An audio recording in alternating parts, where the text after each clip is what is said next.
할렐루야. 설 명절이 다가옵니다.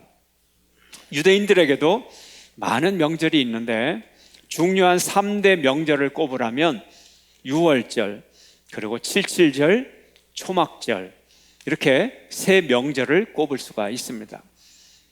특별히 이 세 명절에는 유대인 남자들은 의무적으로 예루살렘 성전을 방문해서 축제와 제사를 드려야 됐습니다. 예수님도 많은 유대인들과 함께 유월절 축제를 위하여 예루살렘 성전에 올라갔습니다. 그리고 무언가를 보았습니다. 오늘 본문 2장 14절 말씀입니다. 다 같이 성전 안에서 소와 양과 비둘기 파는 사람들과 돈 바꾸는 사람들이 앉아 있는 것을 보시고, 성전 앞마당에서 희생 제물로 쓰일 양과 소, 그 다음에 비둘기, 이런 것들을 파는 상인들을 보시고, 또 로마 돈을 성전의 돈으로 바꾸는 환전상들, 그들의 모습을 보셨어요. 예수님이 보신 이것에 무슨 문제가 있나요? 성경은 중요한 내용만 기록을 했거든요. 무슨 내용인가요? 자세히 한번 설명을 해볼까요?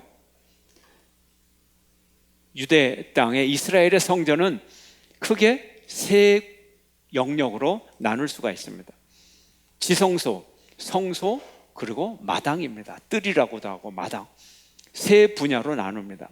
그리고 이 뜰, 마당은 다시 또 세 종류의 마당으로 나눠집니다. 이방인의 뜰, 여자의 뜰, 남자의 뜰, 이렇게 세 군데로 또 뜰이 또 다시 나누어집니다. 근데 가장 먼저 들어가면 이방인의 뜰이 보입니다. 바로 예수님은 이 이방인의 뜰에서 이렇게 희생제물로 쓰일 이 짐승을 장사하는 장사꾼들과 또 돈 바꾸는 환전상을 보았다는 거죠. 양들의 울음소리, 소들의 울음소리, 또 비둘기들의 구구거리는 소리, 행상인들이 우리 집이 더 싸요, 더 싸게 돈 바꿔줄게요 하는 이 호객하는 소리, 흥정하는 소리, 이런 소리들로 성전이 가득 찼어요. 더 이상 예배 드릴 수 있는 그런 분위기가 아니었어요. 시장 분위기였어요. 그러면 이게 왜 이런 일이 생겼는가 하는 거예요. 성전 안에 제물로 드릴 소가 있고 양이 있고 비둘기가 있고, 그거는 맞아요. 짐승을 데려와야 이제 제사를 드리니까. 그런데 문제는 거기서 그것을 팔고 있었다는 거예요. 장사를 하고 있었다는 거예요. 이게 웬일인가요, 도대체? 원래 이 사람들은요, 하나님 앞에 제물로 드릴 때 자기가 키우던 동물 중에서 가장 좋은, 흠없는 그 동물을 가져다가 제물로 하나님께 드리게 돼 있어요. 그리고 이 제물이 흠이 없는지 제사장이 검사를 하게 되어 있습니다. 그래서 흠이 있으면 안 되고 흠 없는 제물로 바꾸어서 드려야 되는 그런 제도가 있었어요. 그런데 이제 그 당시에 먼 길을 양을 끌고 소를 끌고 이 며칠 동안에 걸려서 이제 예루살렘으로 오다 보면 짐승들이 다치기도 하고, 또 들짐승이나 뭐 이런 다른 야생 동물들이 이 짐승들을 해치고, 그러면 상처도 입고 다리도 절고 피부병도 걸리고 피곤해서 눈에 눈곱도 끼고 그래요. 이게 정상이에요. 이런 경우에 참 안타까운 일이지만 이 짐승을 완전한 짐승으로 바꿔서 하나님께 드리다 보니까 교환도 하고 팔고 사기도 하고 이런 시장이 형성이 되는 거예요. 그래서 이런 경우에 이런 사람들을 배려하고 편리를 제공하기 위해서 예루살렘 성이 있으면 건너편에 감람산이 있는데 이 사이에 있는 골짜기의 이름이 기드론 골짜기예요. 그래서 아주 가까운 이 기드론 골짜기에 시장을 만들어서 좋은 동물들을 사서 이제 하나님께 바치도록 편리를 제공을 했어요. 실제로 이 기드론 골짜기와 성전이 있는 거리는 불과 한 500m 정도 직선거리밖에 되질 않는 아주 가까운 거리였어요.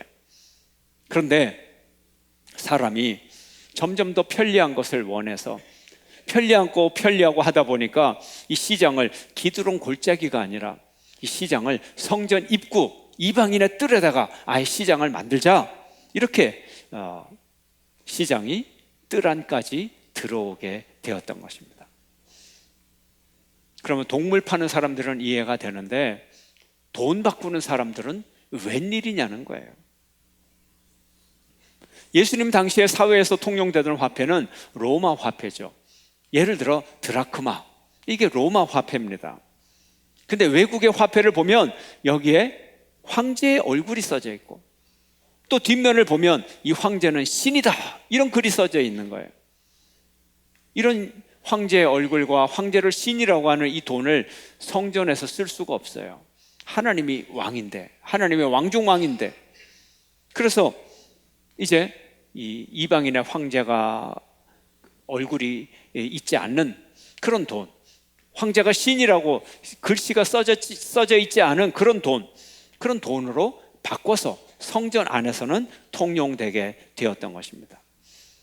그래서 이런 돈으로 바꿔서 재물을 사고 팔고 했으며, 또 중요한 것은 이스라엘 남자들은 20세 이상이 항상 성전에 들어갈 때 속전을 바칩니다.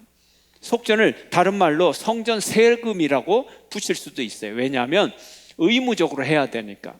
성전세를 반세겔을 바쳤어요.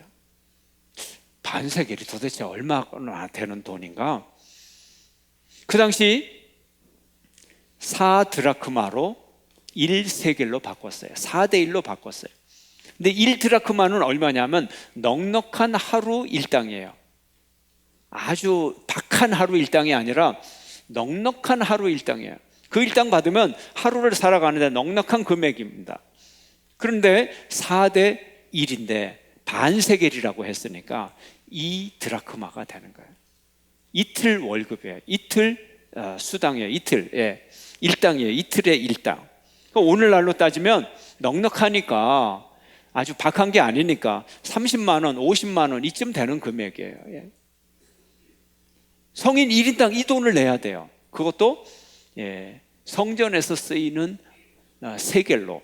그래서 돈을 많이 바꾸게 되는 거죠. 예. 이런 모습을 보시면서 예수님은 화를 내셨어요. 웬일인지 화를 내셨어요. 근데 이 화를 내시는 게, 분노하시는 게 아주 대단한 분노를 하셨어요. 어떤 모습인가요?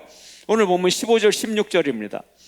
함께 노끈으로 채찍을 만드사 양이나 소를 다 성전에서 내쫓으시고 돈 바꾸는 사람들의 돈을 쏟으시며 상을 엎으시고 비둘기 파는 사람들에게 이르시되 이것을 여기서 가져가라.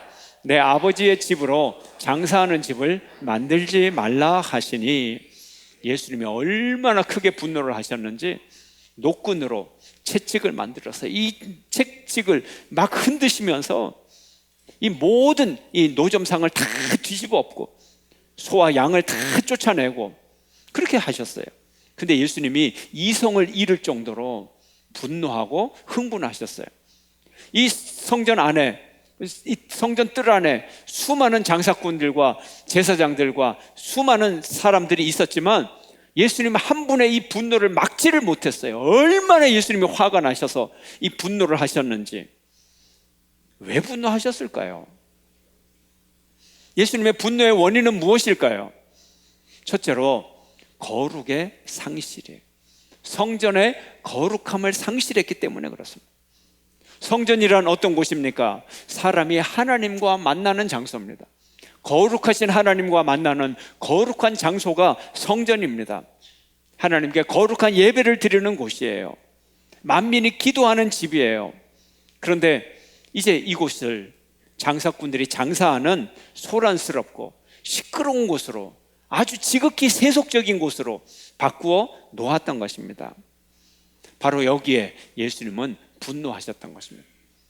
예수님의 분노의 두 번째 이유는 인간의 탐욕과 부패 때문에 예수님은 분노하셨습니다. 장사의 시작은 어떻게 됐나요? 예배를 돕자는 의미에서 시작이 되었어요. 먼 길을 데리고 온 이 짐승이 이 뭔가 병에 걸리고 뭔가 상처를 입었을 때 이분들이 좋은 재물을 드릴 수 있도록 좀 교환도 하고 바꾸고 새로 살 수 있도록 도와주는 의미였어요. 그리고 환전시장 역시 이 환전을 해야 돼요. 어디선가는 환전을 해야 되는데 그런 좋은 의미였어요. 그런데 이것이 성전 뜰 안까지 들어오게 되었다는 거예요. 세 번째로 예수님은 제사장들의 타락에 분노하셨습니다. 이런 성전의 제도를 이용해서 자기 개인적인 유익을 취하려고 하는 이 제사장들의 타락이 아주 큰 문제였습니다. 더군다나 성전에서 장사를 하려면 장사꾼들이 제사장의 허락을 받아야 되기 때문에 제사장의 권력은 점점 더 커질 수밖에 없는 것입니다. 오늘날로 말하면 이 제사장들이 권력을 가진 사람이기 때문에 정경유착의 부조리가 횡행했다, 이렇게 볼 수가 있는 것입니다. 이런 상황 속에서 예수님은 분노하시고 채찍을 들어 휘두르시면서 동물들을 쫓아내고 장사하는 사람들의 상을 뒤엎고 분노하셨던 것입니다. 이 예수님 시대의 성전의 타락을 몇 가지 단어로 요약을 하면 우리가 더 정확하게 이해가 될 것입니다. 첫째, 성전의 타락은 도구화였어요. 도구화. 모든 것을 장사 속에 이 장사의 이 도구로 이용하는 거예요. 눈에 보이기만 하면 저거 장사가 되겠네, 돈벌이가 되겠네, 야 그거 좋은 아이템이야. 다 도구화를 하는 거예요. 모든 것이 다 이익을 위한 수단이 되는 거예요. 두 번째로 가치의 타락입니다. 옳고 그르고 좋고 나쁘고의 모든 기준이 내게 경제적 유익을 주는가, 그러면 좋은 것이고, 내게 경제적 유익이 안 되면 나쁜 것이고, 가치의 타락으로 말할 수 있습니다. 세 번째로는 거룩의 물화다, 이렇게 말할 수 있어요. 모든 가치를 물적인 가치, 경제적 가치로 다 바꾸는 거예요. 오늘날에 우리가 살아가야 할 이 세상에 아름다운 가치들이 많잖아요. 사람과 사람 사이에 우리가 아름다운 것을 추구할 일이 굉장히 많아요. 우리 사회도 아름다워져야 할 일이 얼마나 많고, 그런데 그런 거 다 거두절미하고 오로지 경제적 가치만 최고야. 돈이 돼? 안 돼? 이런 걸로만 만약에 따지다면 이게 하나님의 뜻에 잘 맞지 않는 그런 사회가 되겠죠. 그런데 이런 일들이 예수님 시대의 성전에서 일어났다는 거예요. 예수님의 성전의 의미는 그 당시 제사장과 장사꾼들하고는 전혀 달랐어요. 당시의 사람들은 성전, 이익을 추구하는 곳, 시장. 그러나 예수님께는 성전은 어떤 곳이었나요? 먼저 예수님께는 성전이 아버지의 집이었어요. 아버지 집이었어요. 시장이 아니에요. 장사하는 곳이 아니에요. 아버지를 만나는 곳이에요. 아버지가 계신 곳이에요. 하나님이 계신 곳이에요. 그래서 성전이 아버지의 집이에요. 둘째로 예수님에게 성전은 기도하는 집이었어요. 마태복음 21장 13절 말씀 함께 읽겠습니다. 다 함께. 그들에게 이르시되 기록된 바 내 집은 기도하는 집이라 일컬음을 받으리라 하였거늘 너희는 강도의 소굴을 만드는도다 하시니라. 아멘. 성전은 기도하기 위하여 모이는 집입니다. 모인다, 공동체가 된다, 함께 한다는 뜻이에요. 모이면 사람들 사이에 교제가 일어나요. 그런데 이 교제하는 공동체가 하나님께 기도해요. 하나님과 교통하는 거예요. 이게 성전이라는 거예요. 기도는 하나님과 교제하는 시간이고, 하나님과 소통하는 시간이고, 하나님의 말씀을 듣는 시간이죠. 곧 성전은 우리가 와서 기도하며 하나님의 말씀을 듣는 장소, 이것이 성전의 의미인 것입니다. 프랑스의 작가 알퐁스 도데가 쓴 작은 짧은 단편 소설이 있어요. 그 제목이 고쉐 신부의 불로장생주라고 하는 단편 소설이었어요. 이제 여기에 이 소설에 프레몽트르 수도원이 등장을 합니다. 프레몽트르 지방에 한 수도원이 있었어요. 그런데 이 수도원은 굉장히 가난했어요. 뭐 수입이 별로 없으니까요. 그래서 그 수도사나 신부들이 아주 힘들게 살아갔어요. 끼니 때우기도 힘들고, 심지어는 종을 땡땡 쳐야 예배 시간이다, 노동 시간이다, 취침 시간이다 신호를 보내는데, 종을 살 돈이 없어서 나무로 된 또 돌리면 딱따구리 같은 이런 딱따기를 이용해서 종을 칠 정도로 가난했어요. 근데 어느 날부터 이 수도원이 부자가 됐어요. 부자가 된 이유는 고셰라고 하는 수도사가 있는데, 이 수도사가 여러 약초들 이런 것들을 배합하고 해서 아주 유익한 소위 약주를 개발했어요. 술을 개발을 했어요. 훌륭한 술이었어요. 그 이름을 불로장생주다. 소문이 점점 퍼져나가서 이 술이 날개 돋친 듯이 팔려나가게 됐어요. 가난한 수도원이 생기를 얻었어요. 낡은 시설들 다 새롭게 하고, 건물도 새롭게 짓고, 음식도 좀 좋은 음식으로 하고, 그동안 찌들려서 옷도 제대로 해 입지 못했던 수도사들, 신부들, 거기에 일하는 사람들 다 좋은 옷으로 다 새롭게 갈아입고 그랬어요. 고시 수도사가 너무 공헌을 많이 해서 신부로 승격도 시켜주었어요. 어느 날 미사를 드리는데 갑자기 이상한 괴성이 들립니다. 보니까 술에 취한 고시 신부가 술주정을 하고 있는 거예요. 손수 술을 열심히 만들다가 자꾸 술을 마시다 보니 알코올 중독자가 돼버렸어요. 이제 신부 회의를 열고서 이 고시 신부를 이제 예배당 출입 금지 명령을 내리고 혼자 개인적으로 예배를 드려라, 이렇게 명령을 내렸어요. 고시 신부는 자기의 영혼에 대해서 걱정하기 시작합니다. 자기가 알코올 중독자가 되었으니, 공예배에 나갈 수 없는 존재가 되었으니 이제 큰일 났어요. 원장님에게 다가가 말합니다. 제가 술 제조를 그만두겠습니다. 제 영혼을 살리기 위해서. 그랬더니 원장과 다른 신부들이 난리가 났습니다. 술을 만들어서 팔기 때문에 이 수도원이 이렇게 잘 되고 이렇게 부유하게 되어 가고 있는데, 이건 하나님의 축복인데, 고시, 자네가 술을 만들기를 그만둔다면 우리 수도원은 다시 가난해지고 다시 힘들어질 거야. 이건 하나님의 뜻이니까 자네는 계속 술을 만들어야 되네. 순진한 고시에는 할 수 없이 술을 계속 만들었습니다. 이 술은 더 유명해지고 더 많이 팔리고, 심지어는 신부나 수도사나 한결같이 전체가 술병을 포장하고 상표를 붙이고, 그리고 그것을 운반하느라고 너무 바빠서 때로는 미사를 걸을 때도, 예배를 걸을 때도 있었어요. 그리고는 예배당 안에 고시 신부의 술주정 소리가 더 자주 더 크게 들려왔다고 합니다.